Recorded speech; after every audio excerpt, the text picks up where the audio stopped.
Hello बच्चों, चलिए प्रश्न पढ़ते हैं। बिंदु 1,0,0 से रेखा x -1/2 बराबर y प्लस 1/-3 बराबर z प्लस 10/8 पर लंबपाद के निर्देशांक ज्ञात कीजिए।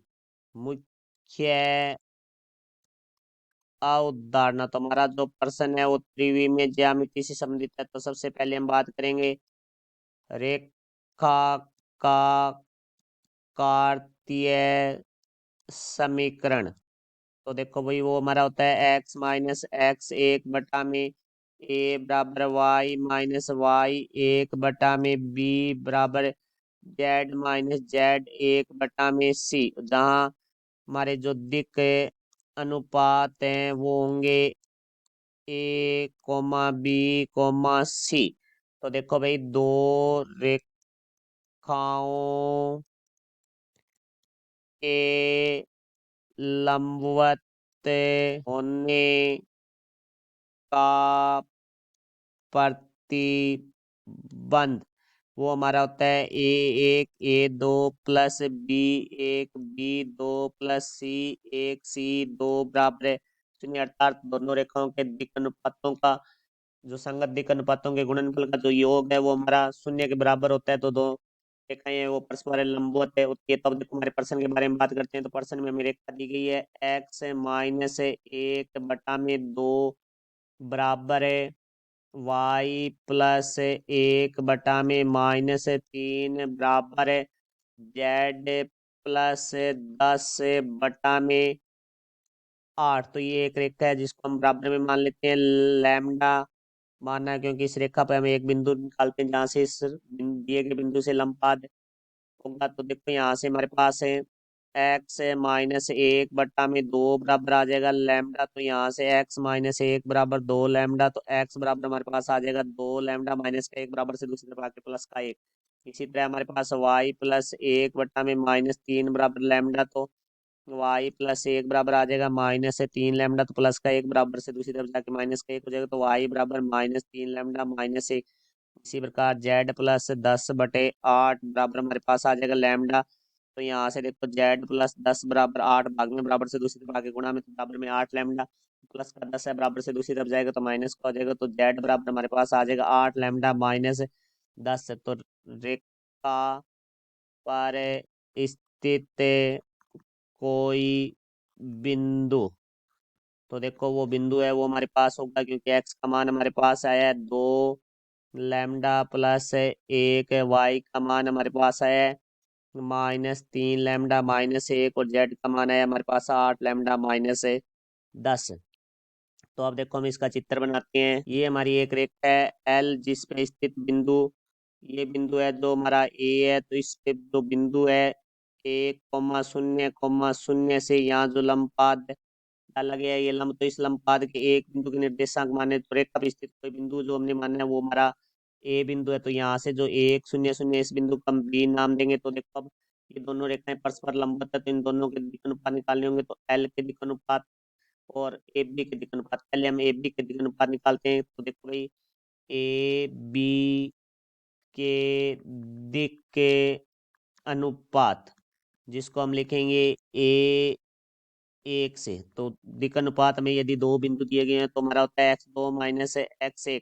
तो देखो, x2 का मान है वो हमारे पास है 2 लैम्डा प्लस 1 माइनस x1 का मान है वो हमारे पास है 1, बराबर आ जाएगा 2 लैम्डा। इसी तरह हमारे पास b1 बराबर होगा y2 माइनस y1। तो y2 का मान है हमारे पास -3 लैम्डा -1 -0। तो बराबर आ जाएगा -3 लैम्डा -1। c1 का मान हमारे पास होगा z2 माइनस z1। तो हमारे पास जो z2 का मान है वो देखो 8 लैम्डा -10 माइनस z1 का मान है वो हमारे पास हो जाएगा 0। तो यहाँ से बराबर में हमारे पास आ जाएगा 8 लैम्डा -10। अब देखो, हमें जो रेखा दी गई थी प्रश्न के अंदर, तो उस रेखा को हम समीकरण नंबर 1 देते हैं। तो वहां से हम इसके मानक समीकरण से तुलना करेंगे और इसके दिक् अनुपात को हम a2 b2 और c2 नाम देंगे। तो देखो, जो a2 का मान है वो हमारे पास हो जाएगा 2। तो यहाँ से लिखेंगे हम a2 बराबर है 2 b2 बराबर है हमारे पास है आ जाएगा -3, और c2 बराबर हमारे पास है आ जाएगा 8। ये हमारी जो दी गई रेखा L है उसके दिक् अनुपात है है। तो देखो हमारे पास है रेखा एल लंबवत है रेखा ए बी के। तो यहाँ से देखो भाई A1 A2 plus B1 B2 plus C1 C2 बराबर हमारे पास होगा 0। तो देखो A का जो मान है वो हमारे पास है 2 लैम्डा गुणा में A2 का जो मान है वो हमारे पास है 2 प्लस B1 का जो मान है वो हमारे पास है -3 लैम्डा -1 गुणा में B2 का मान है वो हमारे पास है -3 प्लस C1 का जो मान है वो हमारे पास है 8 लैम्डा -10 और जो हमारे पास है C2 का मान है वो हमारे पास है 8 बराबर 0। तो यहाँ से देखो भाई 2 को 2 लैम्डा से गुणा करेंगे 4 लैम्डा, फिर हम प्लस से -3 लैम्डा -3 से गुणा किया तो 3 × 9 लैम्डा माइनस और माइनस प्लस 3 + 8 को 8 से किया तो 64 लैम्डा -10 को 8 से किया 80 बराबर है 0। 9 लैम्डा और 4 लैम्डा 13 लैम्डा 13 लैम्डा और 64 लैम्डा हमारे पास आ जाएगा 77 लैम्डा प्लस के 3 और माइनस के 80 है तो -77 बराबर 0 है। तो 77 लैम्डा माइनस का 77 बराबर से दूसरी तरफ जाके प्लस का हो जाएगा। तो यहाँ से लैम्डा बराबर आ जाएगा हमारे पास 77 बटा में 77। तो लैम्डा का मान आ गया हमारे पास 1।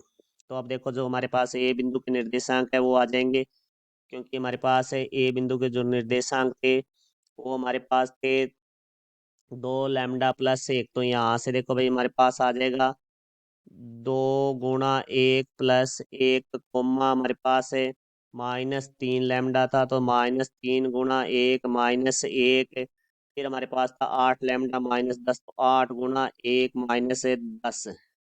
तो यहाँ से देखो ए जो बिंदु है हमारे पास है वो आ जाएगा 2 को 1 से गुणा किया 2 + 1 3 -3 और -1 -4 8 × 8 -10 तो -2। तो ये हमारा बिंदु ए है वो ही लंब पात था। तो हम यहाँ से लिखेंगे लंब पाद के निर्देशांक जो कि हमारे पास है आ चुके हैं 3, -4, -2। ये हमारे प्रश्न का उत्तर हुआ। मैं आशा करता हूँ समझाया होगा। धन्यवाद।